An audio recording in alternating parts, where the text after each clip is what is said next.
Doubling down on your winners, I think, is a new smart meta. Only if we're not chopping going downwards and if it's an upwards market. I love puppets. I was like, dude, these things are fucking sick. And like, dude, what? The best meme that you're saying is like a fucking dog made by AI, you fucking dumbass. The reason why we say we want to look at things that are a little bit more mature is because of our size or the amount that we're playing with, right? So if you find like potential narratives that can 3 to 10x on size, it's a lot of fucking money. However, not everybody has that opportunity or they're playing with a different stack, right?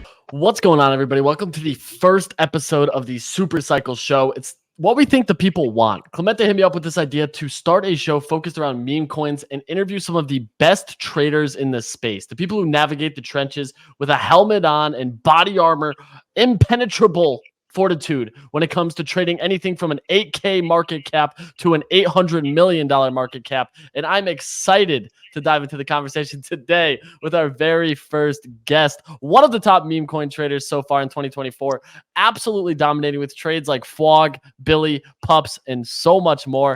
And we're going to ask him what he's got for trading strategies he deploys to constantly make these profitable trades, and even some of the negative trades that our boy has shared on the timeline in recent content. We'll also talk about what tokens he's interested in going forward. I know Fwog is going to be on that list. And some of the other things that he may be a little bit nervous to share, but we're going to get down to the nitty gritty with the boy, Min Dynasty. Min, what's going on, my friend? What's going on, Easy Clemente? Thanks for having me. Before we start, this is actually a pretty surreal moment because I consider both of you guys like friends, and not dear friends because we haven't hung out in person, you know. But like, I literally texted Easy this the other day. I was like, I don't know, bro. It's like an energy thing, but I love you. I don't know why. You know, it's kind of weird, but you can just kind of feel it. I'm doing good, but I've always loved what you guys have done. It's a little bit too early for me because I'm Pacific Standard Time, but when I did have the chance to listen to it, I love what you guys do. I think the production quality far exceeded its time, and so it's a fucking honor to be here with you guys in any form. This wallpaper's dope too. Yeah, no problem. Well, we're excited to have you on, and you know, we're wanting to give the people what they want here, as far as like shift gears a little bit and get in more into the meme coin stuff. Talk to successful traders, talk to what they do well, what they don't do well, and everything that comes with trading meme coins. So I guess to kick things off, like, what has been the best trade that you have made in your trading career? Like, what went into that from like start to finish? If you can give people kind of a summary of like what went into your biggest win. Okay, so I'm starting to think of speaking about meme coins from more of a strategical standpoint versus like, this is the meme, this is the ticker, this is the target. I think there can be some gray lines that can be passed with that. So I'll answer this with 2 trades, right? The first trade is WIF, and then the second trade is Pups, okay? I think Pups is a good story because that's more of like a strategy and you can like talk to it. So with Pups, I've always been in ordinals since like the very beginning inception of ordinals, like back in last year, February, in like Discord trading and shit like that. And so when I saw Bitcoin puppets pop off, this was like right after the Node Monks mint, right? And like my thesis was that Bitcoin puppets would be the antithesis of Node Monks, that they were just like raw, bare bones, and that people would kind of gravitate towards that. So I bought 50 Bitcoin puppets for like $100. I actually used some of your guys' clips in a couple of videos, but I bought these Bitcoin puppets for $100, and I was like giving them away because I was like, yo, these Bitcoin puppets are dope. Do you have an order? No, my friend. No, send me your Addy. And I sent like 10 puppets, right? Damn. And then these puppets went to like, you know, 0.4 Bitcoin. But throughout that, I as a trader, I always like sliver on the way to whatever targets, right? Story short, I paper-handed, I left a lot on the table. And so I did a revenge trade. When Pups first came out, I was like, okay, they're connected to world peace, which is a greater narrative. And if I believe in that movement or that cult or whatever, that this could potentially be the #1 meme coin on Bitcoin. And so that was my thesis. And I put all of that revenge trade profits from Bitcoin puppets into Pups. and I just left that shit because I was like, I'm not fucking paper handing this again. Are we going numbers or no? Yeah, please. I mean, granted, you gave away $250,000 for context.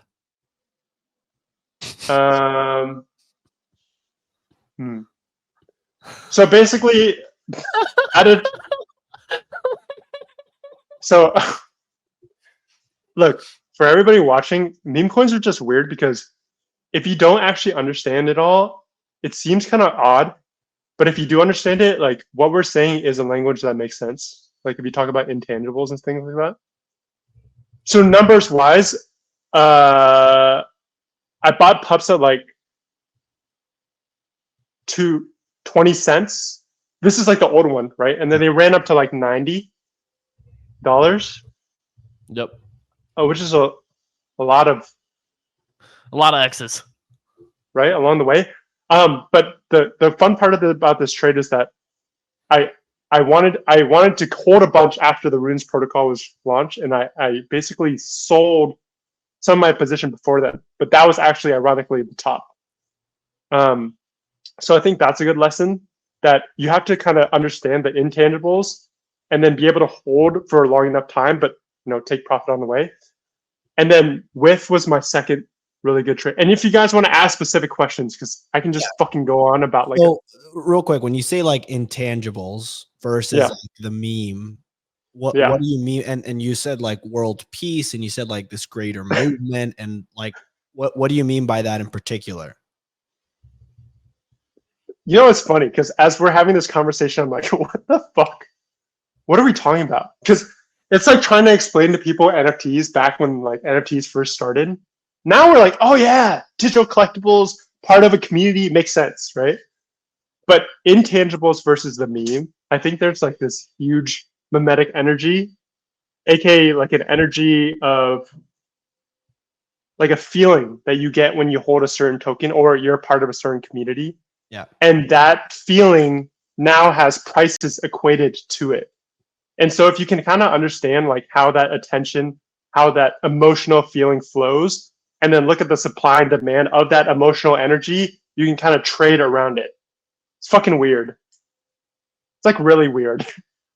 Easy, you're sharing your screen here. Yeah, the pups chart. So this is the thing. Stop, dude. I mean, no, dude, no. You see that $9? I sold that. Okay, that happens. Not everything. Not. Okay. No. I sold the peak. The $90, not the 9, the 90. I sold the 90.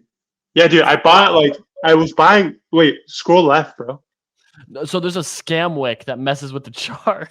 No, dude. You're looking at Pups on Sol, bro. Dude, Pups on Sol came out way after the BRC20. Does Dex Screener give us the Pups BRC20 or no? Here, go to. Can I send you a link? Yeah, please. iMessage. So I guess like, yeah, iMessage works. That's fine. So I guess the next thing that would be like. No, I mean I'm game. Game. Let's take a look. No, this is funny because you're showing me the Sol chart, right? Which so this predated. Okay, so the Sol chart started. It started when, bro? April? 5 months ago. 5 months ago. So what is it? It's October. Yeah, not even after April, bro. Like.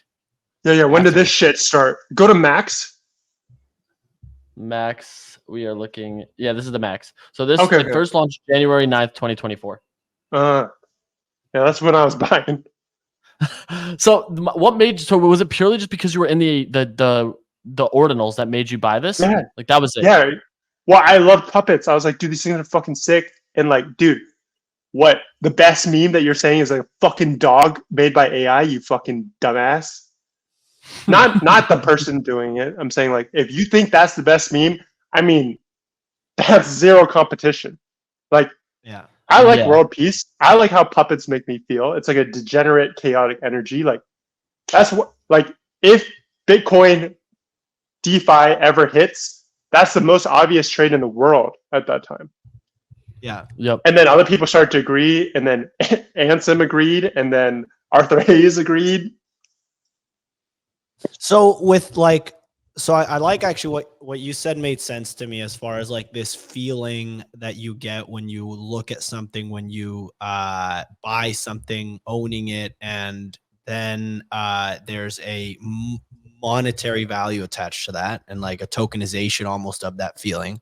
Uh, Obviously, that like when I look at some of your other trades that you made, and you know, whiff is another example we can talk about, but like I specifically see that like with Flog.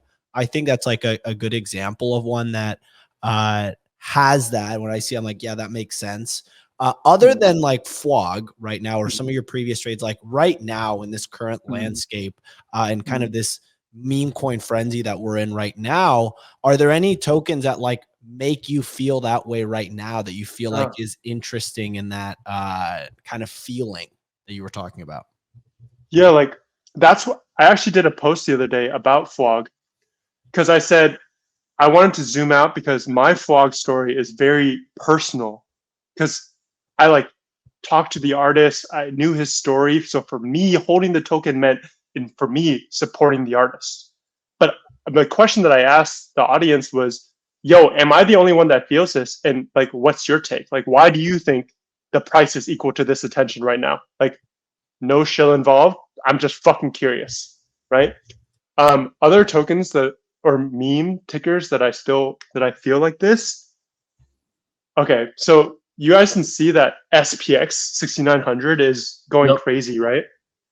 Yep. And I made a video the other day of how I fumbled over $8 million. I saw that. It's an insane chart, dude. I was buying like so let's see, 416 days ago, bro. I bought it 416 days ago. Like, this is nuts. So you bought it over a year ago. So if we go out to a year, we have to go out to max. So you were buying it back. I bought it at like, dude, keep going left, bro. Yeah, dude. Like, you were buying it like easy. I don't think you know. No, like, I'm a trench warrior, bro. Like, I'm a legit trench warrior. I know. And the thing is, like, ironically, the same feeling I had back then of why I bought it is the same fucking feeling that I have now when I rebought it. I rebought it at fucking 500 mil.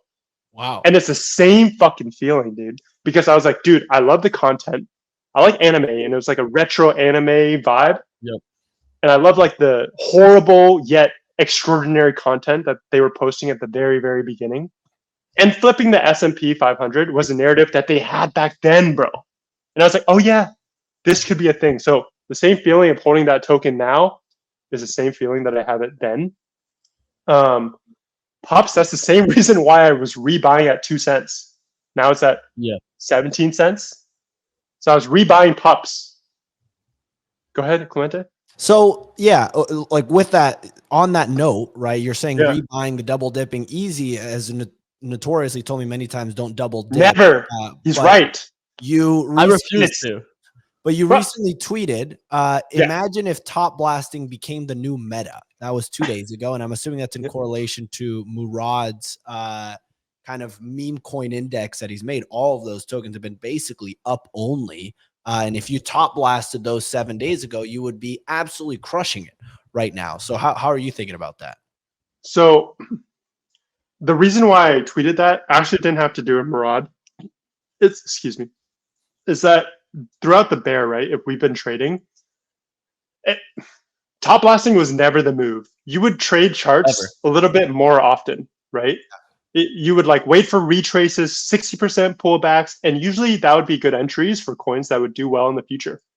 Nowadays, maybe not today, but when everything is green across the board, especially in majors, and everybody's euphoric, money is flowing, you know, people are a little loose with their money, like that's when you see all this crazy liquidity come into these memes. And so like doubling down on your winners, I think is a new smart meta. Only if we're not chopping going downwards and if it's an upwards market. So it's more so about that. Like double down your winners and in your conviction bets versus just spreading yourself thin. So it's about kind of having flexibility and changing your strategy dependent on what you're. Then you grab that mic very, you know, you went like this, bro. So with like right now, man, I think a lot of people are feeling potentially FOMO right? On they feel like they missed the train on some of these meme coins, and I think a lot of them are FOMOing into like lower priced assets, right? They're like, okay, cool. How do I find the next sub $5 million market cap, or even like getting sub 1 million? Right? Like, how are you thinking about trading right now? Like, are you looking at new tickers? I know Murad's been saying, well, I look at things that are 6 month plus only. There's a lot of volatility in these kind of low cap. I'm curious how you think about trading in this current atmosphere versus just like holding something and believing. Well, I think holding something and believing is extremely good, but people like Murad or really good traders, or even like me at this stage, the reason why we say we want to look at things that are a little bit more mature is because of our size or the amount that we're playing with, right? So if you find like potential narratives that can 3 to 10x on size, it's a lot of fucking money. However, not everybody has that opportunity, or they're playing with a different stack, right? Like if you look at people who are extraordinary at content, if you try to copy what they do here, you're never going to succeed. You have to scroll back in the timeline years and years and years in the past and see what they had to do at the very beginning to get to each stage, right? So if someone's starting with a little bit lower capital or lower size, you have to be a little bit more aggressive. You have to spend a little bit more time in the trenches, looking for new tickers, trying to find new launches that you think have a lot of longevity, and getting as much supply as you can early, right? So I think it's different for everybody depending on like where they are. What makes a meme coin stand out to you though? Like you mentioned something that I'm interested in, where you're like, you see a meme and you're like, okay, I need to figure out why this one. This is the one. Like why do you find a ticker and you're like, this is the one I want to load up supply on? What makes you confident in that?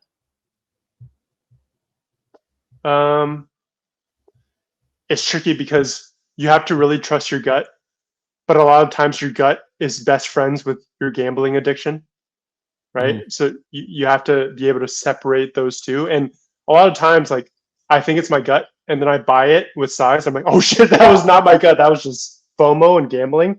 And then my focus in the next 30 minutes is to exit as swiftly as I can, break even if possible. But if not, just cut loss because I knew I did it FOMO versus having a good bet. How do I know that it's a good meme?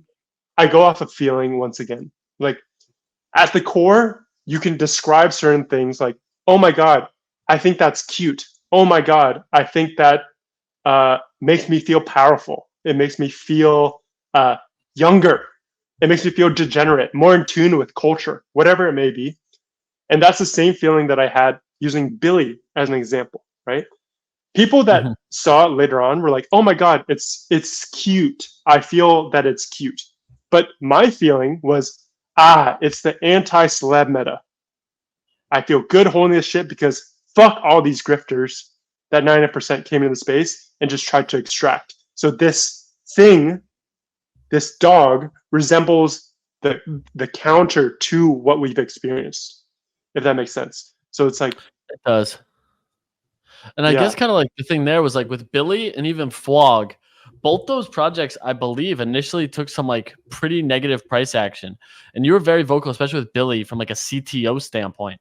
What made you want to take on that role? Like from someone who's profitable trading, what made you be like, hey, I want to lead this? I'm like, yo, hold on, bro. You did? Am I wrong? I didn't lead it. Okay, what made you not lead it then? What made you be so vocal on the I'm just a community member. That's exactly what it is. But as the community member, what made you want to be so vocal about that? So I get, we can leave that in, because I think that if you own a coin or a meme, every holder should fucking feel like it's a CTO. 100%. Azuki, I do agree with that. Azuki is a CTO, right? Like the community is fucking powerful, but like the team does their shit too. But that would be non-existent if the community didn't choose to take ownership over it. Memes the same fucking way. The community is the loudest spokesperson for sure on the timeline. It's the one that brings like the most eyes to it. And I actually like that you mentioned Azuki there, because dude, how many NFTs and even beyond NFTs, how many businesses in the traditional world are doing dope shit, but the marketing leg is what struggles. Like your community is your marketing arm. If they're not excited about what's happening, you don't have more eyes on it. And from the community standpoint, I believe 100% you were one of the main people that were vocal about Billy, and that led to more people to be vocal. Like they saw you as a prominent figure in the space, wanting to talk about something, and as Murad says, believe in something, and that led to more people to be vocal about it, leading to what happened with it. So like, I actually really like that answer. That was like awesome to hear. Like I like the Azuki was the CTO. Like I think you're right. Like it's like that's a big piece of it, especially you got to give credit where credit's due. 100%, 100%. So I guess and like I don't think my bad, Easy. Damn, bro, I could talk about this with you guys for a long time. Oh, 100%. And that's the thing it's like exciting because we also want to keep it concise to like hit these points and like talk about it. It's awesome to hear about like the Fog, Billy, everything else, Pups, like those 3 absolute home runs. But I guess kind of like then it's like pivoting into that is like, what are you excited for that's in the market now? Like, do you still hold Fog? Are you like, what coins have you been looking at? Yes, I still have a massive Fog position myself. But at the same time, I will say this, like, because there was discussion yesterday about like if the top holders should sell whatever, right? Along the way up. I personally think like it's completely healthy and it's good to sell on the way up as long as you're ethical and responsible about it, right? And it's tricky. There's a lot of fucking white and black, but there's a lot of gray area with this, especially if you have a voice and you're a good trader. It can get kind of fucking weird. At the same time, it's fucked me a lot. Like a lot. Like I was very vocal about FWOG, right? I showed my P&L at the beginning, which was crazy. And after 3 days, it went to like 43 mil, I remember. And people did it every day, right? Yep. Everybody knows that if you have a Beeple every day, that's a local top, right? Every time. Every single time. I felt so weird selling more than a little bit of my position because of that weird situation. But I will emphasize this. I think if you're trading meme coins, if you're being a part of these communities and you love them, to truly love them, it's okay to take profit because that allows you to hold them for longer in a very healthy way. You want that relationship with your assets, with what you hold. Because if you feel over leveraged, it can get kind of weird.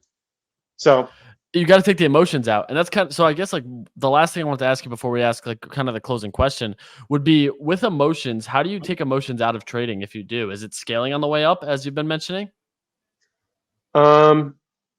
Dude, it's a fucking long learning process. Like to be transparent with you guys, Sure. I've gone like my portfolio's gone like this, right? And now, and Clemente, at one point, Clemente saw when I was here. He actually texted me.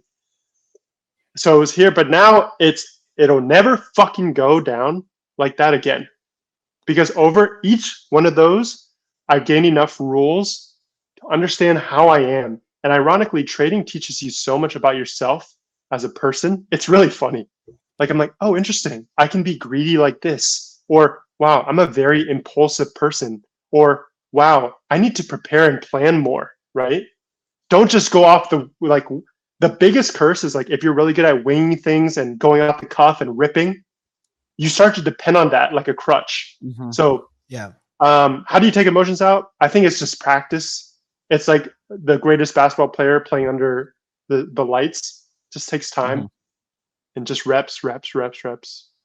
That makes sense. But on that note, I think what's also so challenging about meme coins and what's the best part about them almost is initially it has this like first layer of simplicity where you see everyone getting rich so easily that gets you into it to begin with, but it's so hard like to do well. It's so hard, but it looks so easy at the surface. But with any skill, you're basically going into the NBA and you're competing with all these pro players, but it feels so easy. So yeah, that's something I felt the times I've been wanting to get into trading. It's like, oh, holy shit, this is so hard. Yeah, it's a lot harder than what people make it seem. And it's the same thing as like social media is a blessing and a curse. You really only do see the highlights. You see the tip of the iceberg. Yep.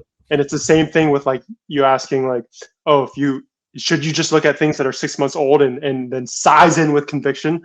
Dude, some people have like one soul, right? Yeah. Some people have like 10. And so you have to play your position. You have to know where you are and be self-aware enough to adapt to that and be okay with like slowly progressing and getting better. It's a lot of fun. That's like the most fun part of this journey. And like the biggest thing that I'll say is like most people who trade meme coins, you'll catch a fucking big fish, right? At one point, you're trying to catch little ones. One time, a big ass one would just grab the bait. You pull it up. You're like, oh my god, I'm the best fisher in the world. And you go deeper into the ocean, aka you size in more. Yeah. And then you're like, yo, I was not ready for these waves. You get pushed back. So just be okay with the process, taking it slow. Like people see crypto as a get rich quick scheme, which it is in many ways. But the people that survive and thrive long term are the ones that can be patient, take it slow, and enjoy the learning process. I like that. I like that a lot. I guess kind of here, just kind of we're running out of time. We like to keep these short, as ideally under 30 minutes. I know we could talk about this all day. It's awesome to have this conversation too, and just pick your brain on it. The thing I'm interested in here, and the last thing is, are there any tickers on the market right now that you're the most excited about? I shared my top 10 portfolio list. I put 10K into a port, and I'm holding things like Giga. I'm holding, so I can even break this down. I broke it down into 3 different tiers: 50 million and up, 10 to 50 million, and under 10 million. So I have Giga, Mog, and Mumu as my quote high market caps. I have Aura, Harambe, and Lock-in as my mid caps. And I bought Kobe, Stan, and Dev as my low caps. So like I really wanted to break it down into like different tiers. So I'm curious if you have any plays in any of those, one in each. Like curious what your thoughts are. They don't have to be the same. Awesome. They can be kind of whatever you want. Yeah. You didn't put Fog?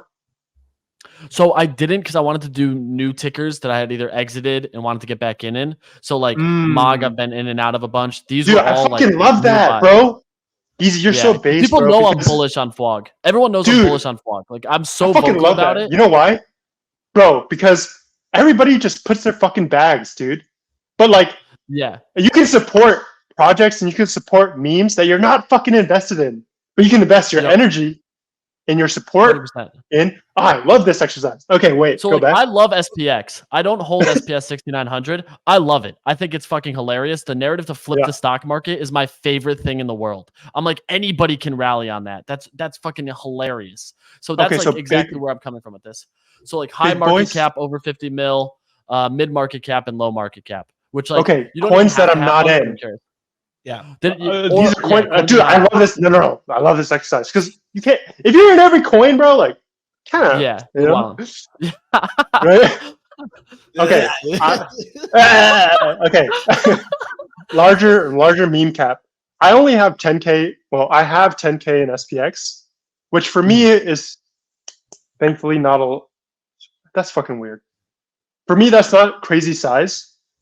So I just wanted to have a little bit to enjoy holding that feeling, as I was talking about. Like it's the same reason why people collected NFTs. It's fucking weird, right? Like that one, like if it goes up in price, fucking dope, right?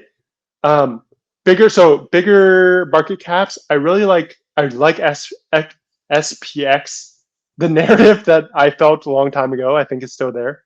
I think in that vein, ticker Bitcoin is great. It's just part of that first like generation of ETH memes.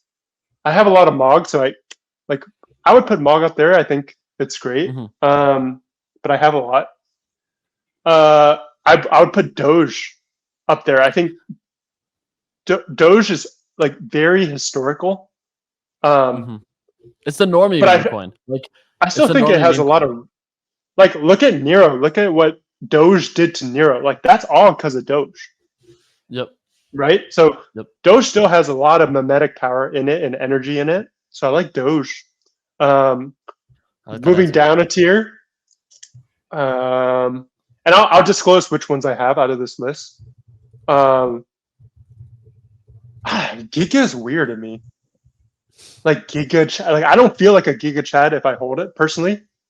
Yeah. Which, but maybe never mind. Maybe the people that hold it need to hold it to feel like whatever. Yeah. Yeah. Hey, right? Which now that I think about it, shouldn't have faded it like that. Dude, if you think about it, do you hold Giga easy? Yeah. Oh, that 10K port was the first time I bought it because of that Okay, exact you narrative. didn't, but you didn't buy it No. before though, bro. No, Because you're never. already a Giga Chad. No, dude, I'm serious. I don't think any true Giga Chads had bought Giga Chad. I swear But to I think God. the narrative sends it to a bill just purely off that. I Like know, I'm like, I know, but I think feeling wise, I don't know. Okay, moving on. See, I actually don't have Retardio, but I don't think. oh, I like that. But I don't know if Retardio can go that high because I don't know how normie friendly it is, and you need normie friendly to get listed on the pinnacle 3 of exchanges, and Yeah. like you could be the S tier of crypto native memes. Like this can reach the upper echelon, but there's ceilings, right? Like, Yep. I want to become one of the best video creators in crypto, right? But that following may only be 1/100th of what the best video creator in the world is, right? But they might be A tier and I might be S tier. Look at ceilings and like the potential. Clemente, give me one, bro. What do you think? You mentioned Winter Arc to me when we talked earlier this Dude, week. I don't think it'll be good, bro. It's too seasonal. So winter ends, bro. Yeah. Like winter ends. No, I think too many people were pussies. Again, it's energy. So one of my good friends was like, dude, he faded my Winter Arc thesis. I'm like, dude, I'm late. I think I'm gonna buy here because I'm fucking in this shit, bro. It's a grind. Let's get it, right? Yep. He's like, dude, it's gonna be like New Year's. People are gonna get amped for 2 days. And I told him, like, look, if people don't get amped and young men and women are ready to lock in and fucking kill it, then it price rockets. If it goes down, we'll demolish the competition because no one wants it. In life. Yeah. That makes sense. Again, feeling. Right? So some of these like lower caps, right? What do you make of like I'm gonna fire some off. There's like Lucy, there's Kobe, the dog. There is ceilings. Yeah. Say more. But I have a lot of friends that have like, oh, Lucy's a fucking deriv. Fuck that coin. Okay. See, a lot of my friends actually have a lot of Kobe, and they've relentlessly shielded me on it, like over and over and over and over and over and over, like down the throat. And I don't have that much Kobe, but I think their persistence and perseverance is extraordinary. I haven't seen anything like it in a very long time. And why do you feel like it has a capped upside? I actually don't think it has a capped upside. Now that I think about it. Because the narrative is your best friend, right? It's very open. It's the same reason why, friendly. Fuck, yeah. It's very normie friendly. I mean, it's gotten cuter as the price has gone higher, for sure. Yeah. This was another one of my 10K port. I put this in, and then I put the Stanley Cups. Oh, yeah. I like that, actually. So I like this one, Stanley Cup. Yeah. So the reason I like this one is like it's down. Whoa, that's a nice chart. It's down bad. But you got to think, dude, the soft shill that happens with this from every Gen Z and Gen Alpha female on social media that just has the cup. Is it a TikTok trend? Yeah. It's a TikTok is it like trend. Skibbity? It's like Skibbity? No. It's way more like female focused where they just put like accessories on their cup, dude. Yeah. It's like a purse, but it's a cup.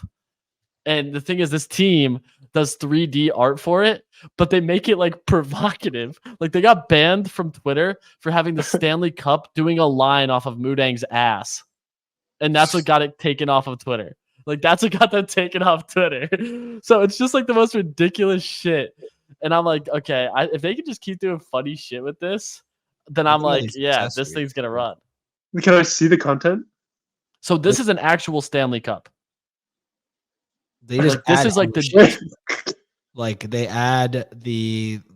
There was one person that added like vapes to it, and there's a person that adds like a snack. There's a Zyn pouch you add to. Like, look at this. Your car. It's like a keys. purse, bro. Yeah. That's kind of lit. Look at that, dude. Look how many she had. Dude, okay, I don't know. The only Stanley Cup I need to get is an actual physical Stanley Cup because this is sick. Wait, did she put Chick-fil-A in her cup? Yeah. All right, wait, hold on. I'm pulling it back up. So she added a. Yeah. So she got some Chick-fil-A and she did like a little. You can add like a tray to the Stanley Cup. Ew. Easy. I kind of like this, dude. So Stan. So do you see my narrative now? Stan is a good ticker too. It's just so retarded, bro. It's ridiculous, bro. It's so ridiculous. We have an issue but here. it's soft shilling, bro. What happened? Yes, I just told you why they got suspended. The account's suspended because of the video they made with Mudang.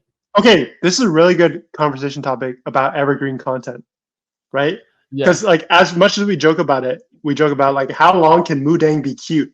Yeah. And that's like Mudang a grows real bro, it stays little for a long time. I have no Mudang. I saw bro. Mudang in person. I was at the zoo. I went to the zoo. No, and you saw Mudang. didn't. Swear to God. I have a whole video of me at the zoo. I went to the zoo because I was in Thailand. I was like, cute or not? Catfish? Catfish? Cute as shit, dude. The Really? cute Was as it shit. Was it Cute as oiled shit. and shit? The issue is it sleeps all day. Like this fucking hippo sleeps for like 20 of 24 hours, dude. It sleeps the whole fucking day. So that's me and Mudang. I was there. It's a little one? It's a little one. Yeah, the little one to the right. So they're pygmy hippos. So they're small hippos. But even the mom is small. Dude, they're hella cute, bro. Yeah. So like I went and saw it. I like hit the ground for it. I can't believe this was for me. I was like, I just don't think it goes back up. I'd love to see it go to 1 billion. I had been yelling. I think it goes to 1 billion. It's tough to say. It's one of those ones where like it has targets shelf are life. weird, bro.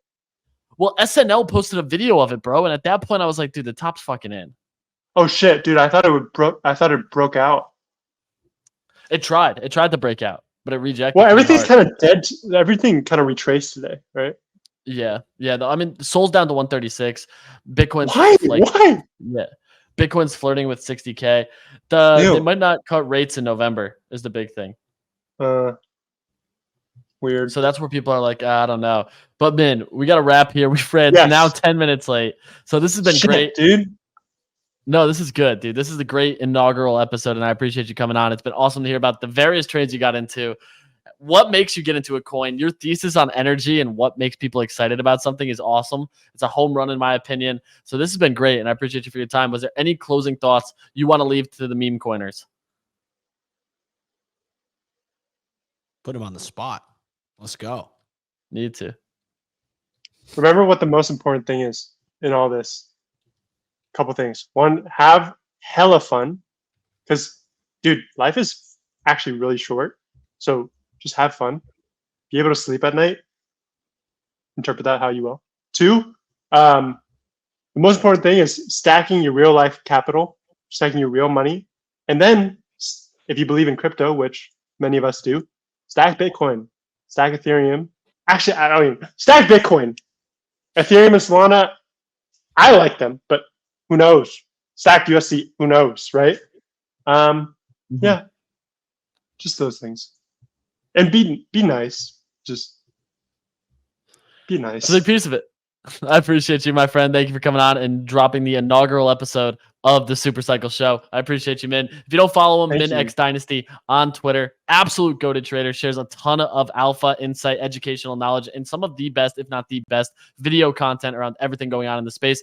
As always, we appreciate you. And if you want to see more of this, let us know who you think we need to get on video to drop their meme coin knowledge in the comments below. We appreciate you, and we'll catch you next time. Thanks, guys. Catch you later.